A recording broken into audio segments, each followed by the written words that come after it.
So I did a whole lesson on kneecaps. So the main thing is that when you are in triangle pose, your leg is in your front leg is in hamstring stretch. It's in Parshvottanasana, right? So if I'm here doing Parshvottanasana, my leg is straight, my kneecap is, sorry, I should turn this way. My kneecap is strapped by the patellar tendon, which is strapping these two bones so they're end to end, so they're not bowing out, right? And so now when I go to do triangle pose, this leg is really exactly the same. The only thing that has changed now is that the position of my pelvis and torso has moved, right? Now we don't come into it that way, but it is the same thing. So when we come into triangle and we have the foot turned in and we have the knee turned in, somebody put some post on Facebook today, oh, morning yoga, and just doing warrior like this. And I'm like, what? Really? We got this as something we're proud of?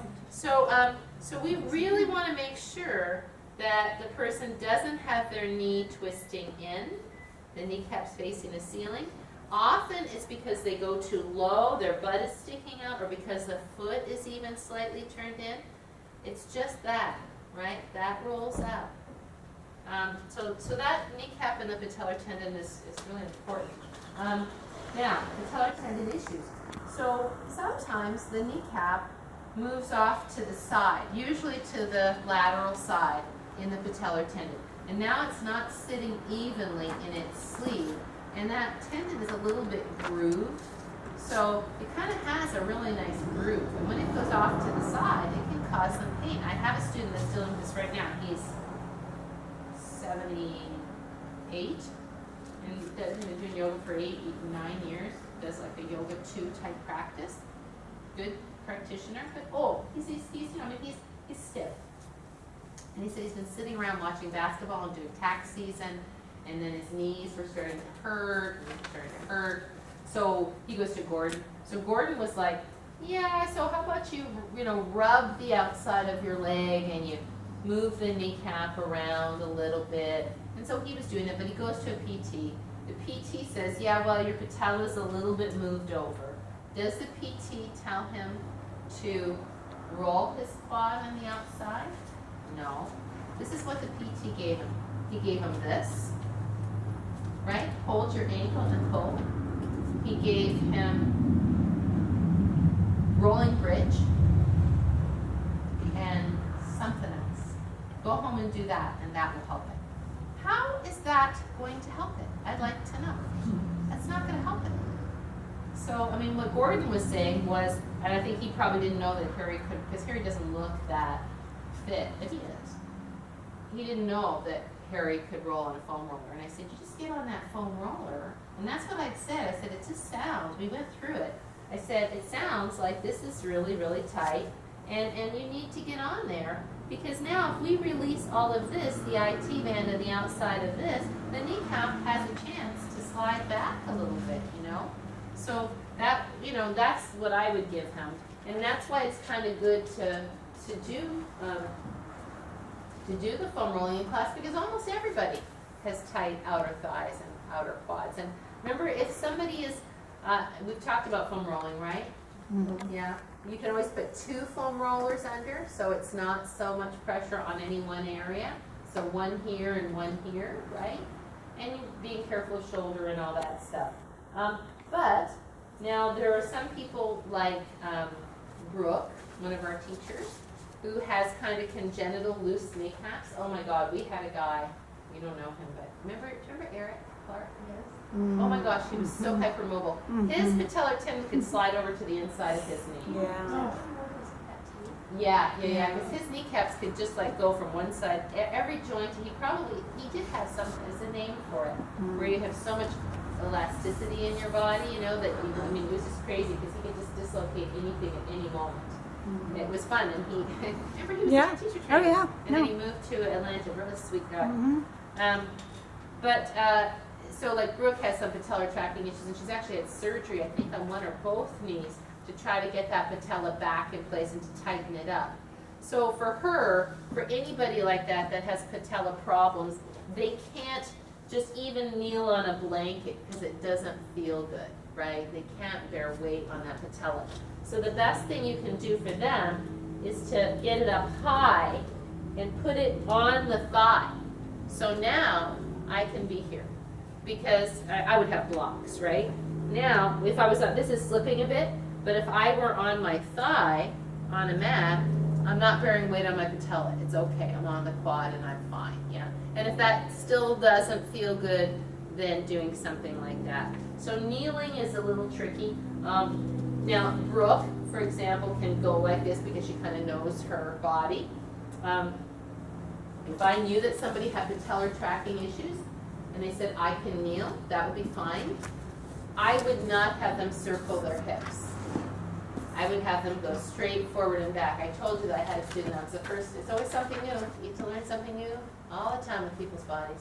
Like, was a couple of months ago at a company, perfectly younger woman than me. We're doing, we're on carpet, mat, we're doing hip circles, and she goes, oh, my knee. And I look, and her patellar tendon, her kneecap is over, and her patellar tendon just kind of slipped over, And she's like, oh, my knee is locked, right? So we jiggled. Did we talk about this yet? Mm-hmm. Yeah. We jiggled, right? And it kind of brought it back into place, and I told her not to try to straighten it, just to leave it be, and kind of work it out, and it worked out. But then from now on, I said, so yoga will be really good for you because it will help to strengthen. She doesn't have any muscular development here, interestingly enough, right? I said it will help to strengthen your knees evenly, and that's kind of a good thing. And that's why Warrior 2 is such a great pose because it strengthens the legs so nicely and evenly if you do it well. But I just had her go front and back only. Now she can kneel, she can do that, no problem. It was just this, it was anything that moved the knees in that direction, right? So you have to be careful so you don't twist your knees. Sitting like this would not be good for her, right? So sitting like this for many people is not good. But strangely enough, like I just felt my meniscus is kind of sore right now, but that didn't bother it, so who knows. All right. Patellar tracking issues, that's that. Did we go over those things? Yeah? What can you do? Do standing poses safely and correctly, no lunging, IT band and hip stretching, foam rolling can help to balance the knees. And, just in general, strengthening knees, like when we get to runner's knees, that young woman, Jessica, we're on there now, Contra Malasha, right? What I know is not good for it is, but definitely no lunging, knee past ankle, keep weight back and hip to spine, just keep the weight out. It's almost like they've inflamed the knee underneath the patellar tendon. So maybe it's a slight inflammation of the patellar tendon, the tendon's going down into the knees, the quadriceps going down into the knees. I think that's what it is, inflammation of the quadricep tendons. Pretty sure that's what it is. Sorry for my feet. And so, interestingly enough, she had very often runners' problems go to weak hips. So they don't have really well aligned hips. They don't have a good angle of the thigh to the knee. And then the knees take the stress because now the knees are wobbling when they run, right? So yoga is great for runners like Tom Ford, one of our students, Tom, came because he had knee issues running because he was a runner. Doesn't have knee issues anymore. And he feels great. His glute medius is strengthened. He was really weak in his glute medius, and he's been rolling his quads and rolling his IT band, and he's fine now. If somebody tells you they have runner's knee, then especially in the beginning. Oh, cool. Thank you so much. Oh, look at that WebMD. Tell her to come more. Yeah, right. Overuse. It's a loose term for several specific disorders with different causes. Oh, I'm right. Yeah. Oops. Overuse, repeated bending, or high-stress exercises such as lunges, plyometrics irritate the kneecap joint, the patellofemoral joint. That's right here, right? Overstretched tendons. Yeah. Yeah, that's what it is. Okay, good. So, or misalignment, like say that this is too tight or something like that. So that's good. So basically, like Jessica, the girl that came with it recently, is now just doing great. She has no pain. She came, we were just so tender with her. I did everything on a chair. She only came to yoga one. Don't overbend, don't overstretch, just a little bit at a time. Thank goodness that it says she's a young girl, but she works at Amgen, so she can't be that young. I thought she was like in high school. Anyway. Blonde, right? Hmm? She blonde? No, dark hair, short. Oh. I didn't let her kneel in the beginning. I didn't let her do Virasana. I put blocks underneath her knees in Sukhasana. When people are coming in with pain, baby, do everything, but go to the easiest range of the spectrum. I watched that she didn't hyperextend her legs. I told her to rest in standing poses. Like if we were staying there for a long time in Warrior Two, I'd say stay less, right? Don't bend your knee quite so much. Jessica, you come out. Because she's inflamed, right? So it's not that Warrior, and this is an important distinction to make. Okay, oh, I know that Warrior Two is good to heal knees. This person's inflamed and they're in pain. Let's just stay there and that will strengthen your legs. Not a good idea, right? Thank you so much. We want to be able to, over time, strengthen the knees, but when somebody's in pain, you're not going to ask them to strengthen. And I think that's a huge mistake that they were making with this woman with a piriformis syndrome. I mean, this is a woman who is not able to sleep at night, can't take NSAIDs, can't take muscle relaxants because she has other issues. And here they're having her do this. Like, what is the thought behind that? Like, oh, they said, well, I have to strengthen my core too. You know, it's just, you don't do strength when you're trying to heal an injury. I mean, maybe over time, yes. Okay. This is really good. Foot position, IT band, hip stretching, foam rolling, super important, quad rolling, but not on the knee, strengthening glute medius, hamstring stretching. How do you strengthen the glute medius? What things strengthen glute medius? Sorry? Vinny yoga. Very good. If someone has a weak glute medius, you'll see their knee do this. Right? So just learning to do this. I have all kinds of people whose case I'm always on because they step up and they go like this. Right? Donna, open your knees. Right? Every time you're stepping forward from your block, notice if your knee is like this, open it up.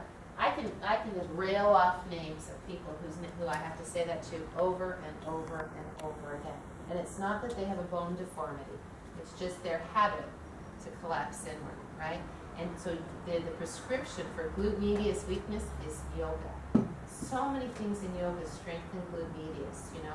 Everything that we do like this, where you keep that knee from doing this. And then, this is more glute maximus because it's more rapid, but it also strengthens the glute medius a little bit too. And even here, this stabilizes the glute medius. So for runners, I just think yoga is the best thing ever. Because, I mean, obviously, if you're a really, really competitive runner and you don't want to be too stretched out because you want to keep your speed, that's a different thing. But you could still stretch your hips. You could still strengthen your outer hips, yeah? What about like toe raises or if you lift one foot off the floor? This one. Yeah. Right. Yeah. Yeah. Very good. Very good. That one's very good. Yeah. Let's see. Meniscus issues. Okay. So we get a lot of people with meniscus issues. Somebody that is in one of our evening classes just sends me an email. I have to stop doing yoga indefinitely because I've been told I have a meniscus tear. And it's like, oh, you'll probably be able to do yoga again like really soon. So don't freak out. It's okay. And it's just amazing to me how doctors will say to them, oh, you don't do yoga. So I said to him, I said, is your knee locking? Is it locking or does it get stuck in a position? Because sometimes, let's look at the picture of the meniscus. In that handout. Can you see those, right in the front on your mobile knee? Can you see the two meniscus pads, right? Mm-hmm. The first picture. This one, big Oh, picture that of the knee. Mm-hmm. Thanks, Darcy, for copying all this. Really, Sure. She really spent a long time copying all this, and Kelly too. You see those little like horseshoe-like things, right?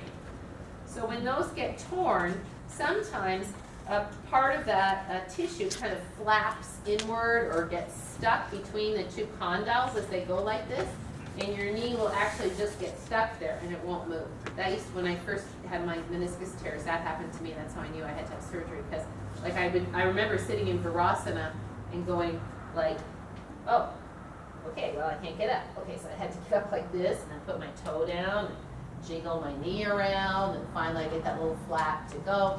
And you can't live like that, right? Then you gotta do something, right? So he said, yeah, it's locking a lot. If I walked upstairs, it's locking a lot. So I said, okay, he has an appointment with an orthopedist coming up. I said, right now, probably coming to yoga is not gonna be the best thing. Because if he can't walk upstairs without that thing locking, there are just too many variables here, right? And I said, however, make sure that you ask a lot of questions because meniscus is one of those things that people don't ask the right questions. They just go, oh, I had to have my knee. The lady at the library, she didn't know anything. She said, well, I can't be there for your talk because I'm having meniscus surgery. I'm having knee surgery. I'm having knee surgery. Oh, meniscus. Okay, have you scheduled your physical therapy? Do I need that? So tell people if they're going to have knee surgery, they need to go to the physical therapy because they need to be able to straighten their knee. I've had people come to class, I haven't seen them in 3 months, and they go, I don't know how well I'm going to do today because I can't really completely straighten my knee. And I'm, what happened? Oh, I had meniscus surgery, and ever since then I can't really straighten my knee. And I said, did you go to physical therapy? Well, no, my doctor didn't say that I needed it. Because a lot of doctors, if you're having a trim, so a trim means they just cut out the flap that's kind of stuck out. Won't even, they'll say, oh, it'll be fine, you'll be all right. They give them a little handout, just do the handout. Not a lot, I would say some. And so then they don't, because it kind of hurts at first to get your knee completely straight. It's kind of stiff because they pump a lot of fluid in there, and then your knee is swollen, so your knee can't completely straighten. And you really need to be getting that knee straight pretty soon, like the day of or the day after. And so the big thing that they should do, if they haven't talked to me about it, is when they get home from the surgery and their knee is all swollen, and the instructions will say, put your leg up like this. Don't just put your leg up like that. Put your leg up like this and massage. You don't have to jiggle it, but just, because your knee is this big, just get the fluid to come down. Because the sooner you can get the fluid to release a little bit, because it's not natural fluid, like your knee is secreting that to protect it. It's saline solution they've pumped in there to blow the knee up so they can get in, right? So you get that out, and then you can get the leg a little straighter. And I'll just say, I used to just say, just do like this. So you're here, and I had a physical therapist show me this, so I know it's okay. Because I didn't go to physical therapy when I had my knee surgeries. No, I had her come over. Oh. I didn't go, she came to me. Nice. So you just go like this. You just, to tolerance, you slide the heel up the wall a little bit, just like that, right? And then once it's down, the swelling's down, then you sit on a chair and you put your leg on a chair and you let your knee be between the two, and gravity does it for you, But getting the knee straight after any kind of knee surgery is really important. And that's why they should work with the PT, just to make sure the PT says this is what, this is the right time. The other thing that they should do that sometimes the doctors don't tell them is once it's healed, pretty quickly after, start massaging the scars so that you don't get scar tissue there. Start getting that going. There's two different kinds of surgery they can do on those meniscus, and this is important because people will ask you. Knees are one, and normally I wouldn't go into this great detail, but people will ask you. They'll say, should I get it repaired? My doctor says it's no big deal, I'll just trim it out. My strong suggestion is to research it, but if you got to know that if you trim it out, then now you have cartilage rolling over cartilage, right? You have no pad in there. You don't have that little cushion. So what's going to happen to that cartilage if it rolls over itself with each step, right? It starts to degrade. That's why the meniscus are there. They're pads. So if they can repair it, and there's only certain areas in the inner knee where there's more blood flow, closer to the center, it's repairable. If it's closer to the periphery where there's no blood flow, it's probably not repairable. But you just tell them to do their research, look at online forums, all that kind of stuff, and to make sure they ask those questions. What else about meniscus tears? Okay, so now the person comes and they've had, if anybody has knee locking, they say my knee locks. and it's painful, and I can't get it to unlock, say, you know what, you better see your doctor before we do some standing poses. If you're doing restorative yoga, that's okay. If you can make it so that they don't have to bear, or you say, just anything that bears a lot of weight on the knee, be very careful, but let's see your doctor before you come back, it's probably a good idea, yeah? No twisting of the knee. So, okay, now they come back, they've had knee surgery, and they just need to be careful of poses like pigeon. You know, sometimes that's just not doable for people that have had knee surgeries. It's just too much stress on the knee. So then they do backline pigeon or they do chair pigeon, right? Same thing with Gomukhasana, we showed that, right? You could put a blanket underneath this knee, right? And if it still feels too painful, then don't do it. Here's a big one. If the person has had a meniscus thing that they say, you know, they mention it, you know it, and a lot of people have had it, you don't even know, or if they're just post-surgery, they don't turn the back foot in, they put it straight. And they watch, because a lot of people, you don't even realize how much, and even if you're teaching Warrior One, that's a big no-no for meniscus. Is it this knee, see how the pressure goes right there, right? Because they're not keeping that knee nice and so. Here, this knee should do this, right? But a lot of people, when they're doing their Warriors, they kind of let that knee collapse a little bit, and that really presses on the medial meniscus. I can feel it right now. And if you're teaching Warrior, anybody has a meniscus issue, that's a massive force on that medial meniscus. So I would be very, very careful and have them turn the foot more straight. Transition, roll the upper thigh in. If they have any doubt, leave it out. That's the standard line for everything, right? Follow the general rules for strengthening the knees, keeping knees and ankles balanced and tracking. If it's an old issue, use a blanket under pelvis, bottom knee, and Gomukhasana. Blocks under knees in Sukhasana, and maybe Virasana is not such a good choice. It's fine for me, but for a lot of people it might not be. You know, they have to feel comfortable with it. I mean, once the meniscus is trimmed out, it usually doesn't bother you, except it'll probably re-tear a little bit down the road on the surgery. God, I'm going to buy stock in fake meniscus, stem cell meniscus for sure. This is going to revolutionize the world. ACL tear. Okay, so let's look at your ACL tear. This is can you see it in the front there? Can you see your anterior cruciate ligament? It's because there are two ligaments, right? There's the anterior and the posterior cruciate ligament. And they're like an X in the middle of your knee. And they basically hold the knee for forward and backward force. Does that make sense? So, and interestingly enough, I mean, I have a cadaver ACL. A lot of people elect not to have the surgery, even if their ACL is torn. I have a guy, I'm trying to think who it is. Recent. Oh yeah, one of my corporate guys. He has a torn ACL. And he said, you know, I'm just going to see how it goes. I don't think it really, I think it's going to be all right. And I said, well, you know, as long as you don't play basketball, you don't play tennis, you don't ski, you don't do any, because it's a forward and back thing, right? And so you have to be really careful in yoga, so your knee doesn't go past your ankle. Yoga will be fine for you. Just don't lunge in crescent pose. Don't lunge in high lunge, right? But he says, well, you know, and he's not old. He's probably 38. He said, well, I have young kids, so I play with them all the time. And I'm like, so your risk then? I said, are your meniscus torn? He said, no, I was really lucky because the surgeon, the orthopedist said I was really lucky. I didn't tear my meniscus, I just tore my ACL. And I said, so like, I'm not going to be horrible here, but your meniscus are really at risk.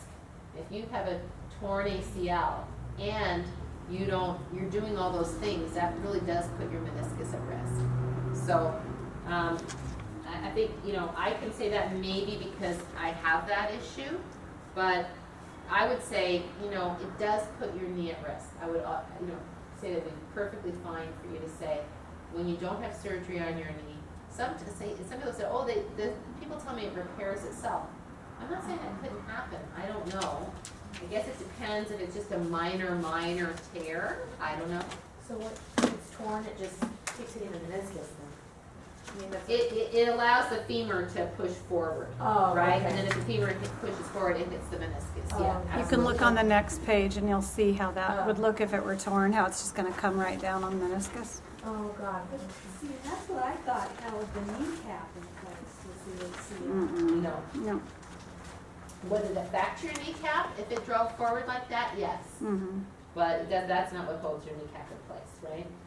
So, So, like this, Pilates teacher, she said that she didn't get it repaired, mhm. and she just built up her quad really well to keep everything in place. You think she's gonna go downhill skiing and that's gonna work out for her? Well, no, well, at the Yeah. same time I had Yeah. torn mine, I said, Yeah. well, you know, I'm not gonna build my quads up to that extent, and Yeah. I still Yeah. want to ski, so I'm Yeah. getting it repaired. Yeah, yeah. But it's never been the same. Right, right. Well, you have to be it's a little bit different. But I mean, look at all the professional athletes that have their knees torn out and they still play football and they do all that stuff. So I think that it's just wise not to take chances because your knees are pretty, especially if you sit at a desk, I don't know. But, your knees are pretty important. MCL, it says blow from the side. Sometimes it's also skiing, snowboarding. Usually, they don't do surgery on the MCL. They do sometimes, if it's really bad, but often they don't, they just leave it. I've heard that many, many times. No, they weren't going to do anything on it, they just left it. So, I guess it depends on how bad it is. So, I just put MCL tear, follow all knee cushions, especially in twisting.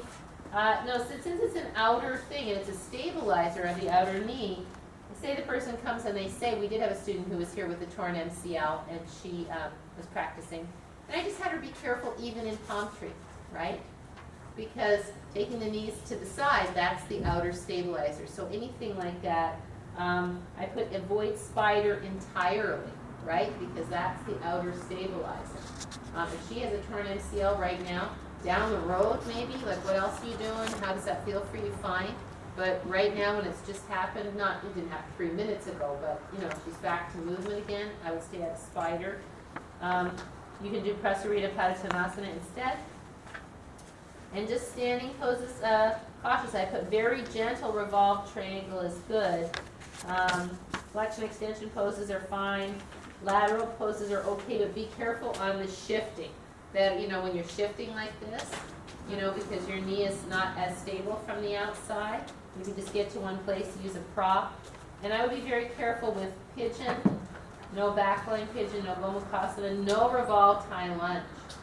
Because picture how that pulls on the outer knee, right? Triangle, revolved triangle is a little different, the bones are in line. But when you've got the knee bent and that thing is getting pulled back, not so good. You rarely have to do that. You rarely have to deal with it, but I have had to deal with it, so I put it in. Okay, so Osgood Schlatters. I think there's a picture of Osgood Schlatters. And you get, okay, so Osgood Schlatters. You can see that, where's the picture?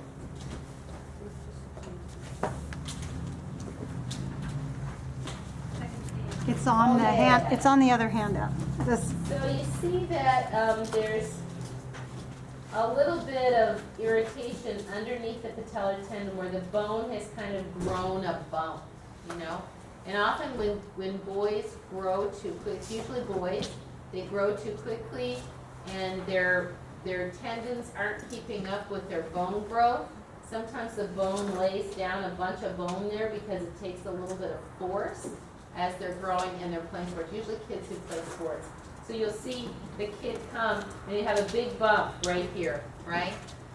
It really isn't terrible. Just don't kneel on it. Don't lunge. Just don't stress it, but everything else is okay.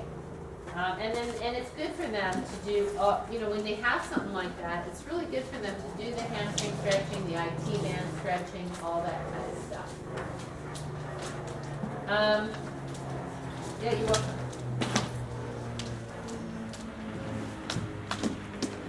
Hamstring strain and tear, we've done that already, so we don't have to do that. That's good. Tendinitis of quads and hamstrings. So Somebody might say, I have a little burning sense, usually burning. Tendinitis is usually burning. I have a little burning sensation here, I have a little burning sensation here. That's often tendinitis. So then the major recommendation is just don't over pull it.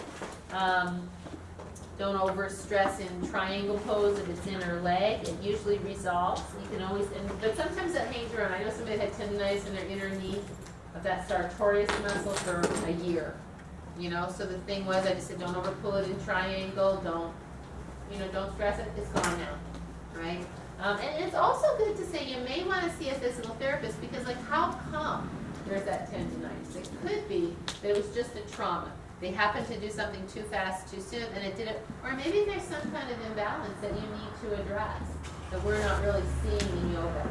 So it's never bad. If somebody has something, if they can with their insurance go to PT, I always think having eyes on you is good. I'm always big on foam rolling because maybe that would help balance out whatever the problem is. But they don't roll the part that's irritated. Okay, IT band syndrome is sort of the same thing. It's often, runners get IT band syndrome.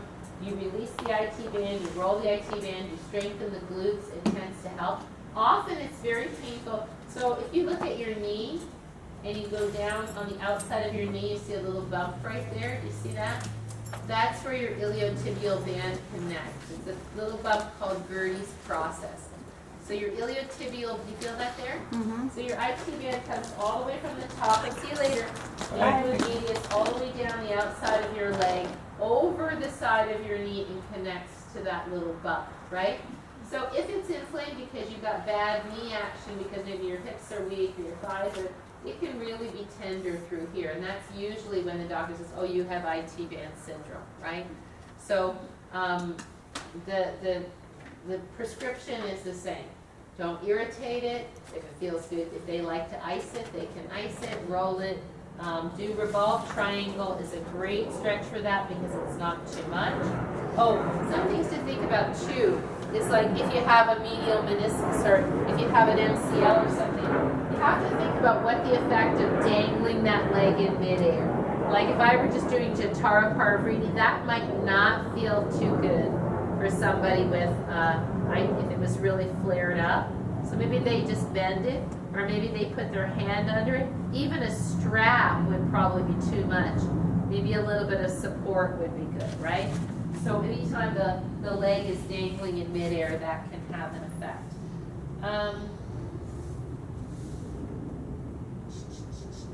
Oh, yeah, here's another thing. I put in here, and this is an important one. So now the person says, well, I have tenderness here, I've been diagnosed with IT band syndrome, and you think, oh, wow, okay, we need to stretch the quads, we stretch outside quads. Like, they just come in, they're inflamed. Don't do a million things on that same leg. Because like you get overly enthusiastic, you're gonna fix it in one time, right? Because that will make it worse, right? Do a little bit. Do a little bit of revolve triangle, do the safest thing the first time, and maybe introduce some foam rolling. You just do a little bit at a time. Always good too to ask them whenever anybody comes in with a condition, have you had a diagnosis? Have you had a medical opinion? Did anybody say there was something you shouldn't do? Now, a lot of times people will say, well, my doctor told me I shouldn't do yoga. Tendinitis, or they have some little thing, because their doctor is perceiving it that yoga is going to twist them into a pretzel. And I'll say, well, maybe your doctor doesn't know the kind of yoga that we do. Like, it's okay if you have, a little bit of inflammation in your shoulder to come to yoga, because you don't have to bear weight on your arms, right? You can still do all the standing poses, you can still move your arm. The doctors perceive that you're going to have to do all these heavy things. So you don't want to say, don't do what your doctor says, but you can say, well, why did he say that? And they'll usually say, I don't know. And if it seems like something they could avoid doing, well, my shoulder's really sore. Well, how about we just don't, we make sure we take care of the shoulder, we don't bear weight, but you can do the standing poses and also you can even keep the arm down. So you're not saying don't do what the doctor said, but you're saying how about you do what you can around that. Okay, groin pull. I don't know why I put if tolerated strap stretching to Jatara Parvriti. We'll take that out. You should not do strap stretching if you have IT band syndrome because it pulls on it too much. I think I was tired. I would just say do guitar parvati with support. I'll put that in. Okay, groin pull is usually like somebody has done something and they have pain in here. It happens in yoga where people overstretch, particularly where I've seen it is where people get really enthusiastic about taking that leg directly to the side with a strap, or they walk the leg down the wall here and then they overstrain it, or they force or bounce like this. You can get some tenderness in here. Generally, it's not life-threatening. So the standard thing is, you know, back off. Do what you do, but just don't overdo it.